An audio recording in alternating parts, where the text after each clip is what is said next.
এদেশে কামারের ছেলে প্রধানমন্ত্রী হবে, কুমারের ছেলে প্রধানমন্ত্রী হবে। দীর্ঘ ১.৫ দশকের বেশি সময় ধরে আমাদের দেশে ছিল বিচারহীনতার সংস্কৃতি। এই স্পষ্ট বিডিআর হত্যাকাণ্ডকে বিডিআর বিদ্রোহ হিসাবে চালানো হয়েছে।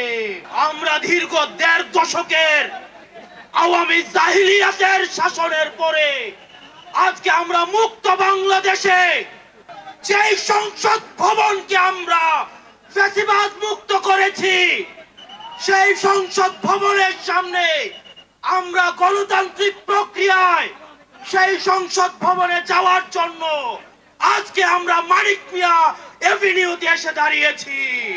দীর্ঘ ১.৫ দশকের বেশি সময় ধরে আমাদের দেশে ছিল বিচারহীনতার সংস্কৃতি।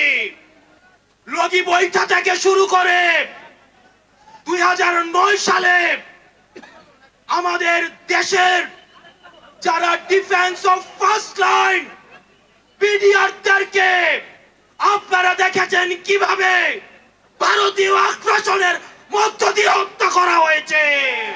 আপনারা দেখেছেন এই স্পষ্ট বিডিআর হত্যাকাণ্ডকে বিডিআর বিদ্রোহ হিসাবে চালানো হয়েছে। শাপলা চত্বরে আমাদের দাড়ি টুপিওয়ালা ভাইদের উপরে রাতের অন্ধকারে কিভাবে জেনোসাইড চালানো হয়েছে।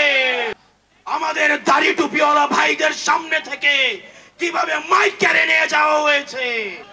বাংলাদেশে কিভাবে রাতের ভোট, কিভাবে দিনের ভোট রাতে চালু করার সংস্কৃতি চালু হয়েছে। দামি ইলেকশন চালু করা হয়েছে।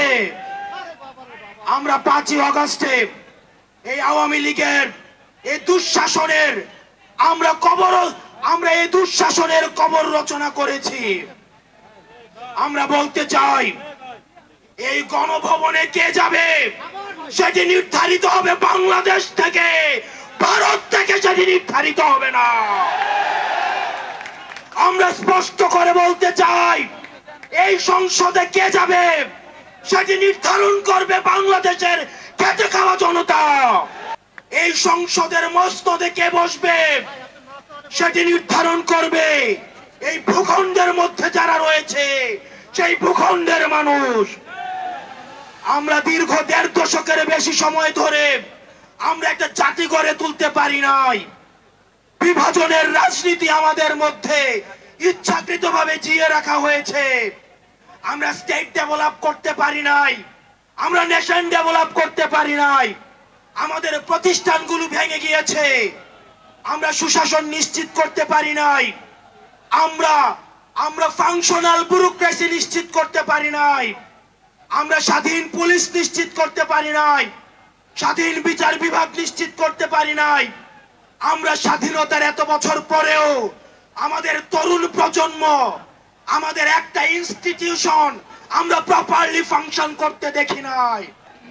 আমরা আপনাদের কাছে কমিটমেন্ট দিতে চাই, এই তরুণ প্রজন্ম আমরা ইনস্টিটিউশন গুলাকে প্রপারলি ফাংশনাল করব।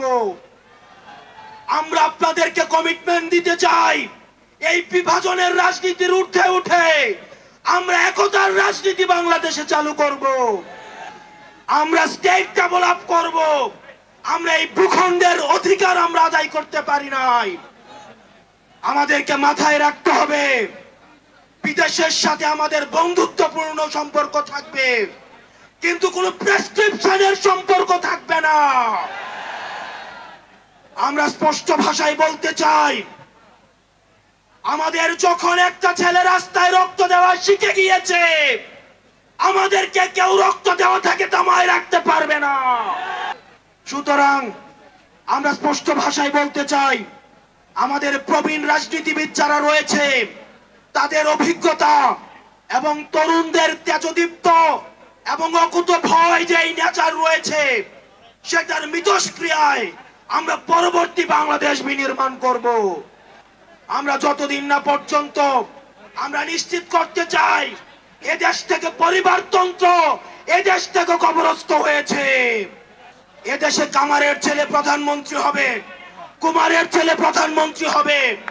এদেশে যোগ্যতার ভিত্তিতে এদেশে নেতৃত্ব উঠে আসবে। আমরা স্পষ্ট করতে চাই, আমরা একটা সুন্দর বাংলাদেশ গড়তে চাই, যে বাংলাদেশে আমাদের মধ্যে কোনো ধরনের ভেদাভেদ থাকবে না। আমাদের রাজনৈতিক পরমত সহিষ্ণুতা থাকবে, মত প্রকাশের স্বাধীনতা থাকবে, আমাদের দ্বিমত প্রকাশের স্বাধীনতা থাকবে। আমরা একটা সমৃদ্ধ বাংলাদেশ গঠন করার জন্য আমরা আপনাদের কাছে কমিটমেন্ট দিচ্ছি, আমরা প্রতিজ্ঞা করছি। এই প্রতিজ্ঞার সাথে কারা কারা একমত রয়েছেন? ও ইনকিলাব জিন্দাবাদ, ইনকিলাব জিন্দাবাদ, ইনকিলাব জিন্দাবাদ, ইনকিলাব জিন্দাবাদ। আপনাদের সাথে দেখা হবে আমাদের তরুণদের স্বপ্নের বাংলাদেশে।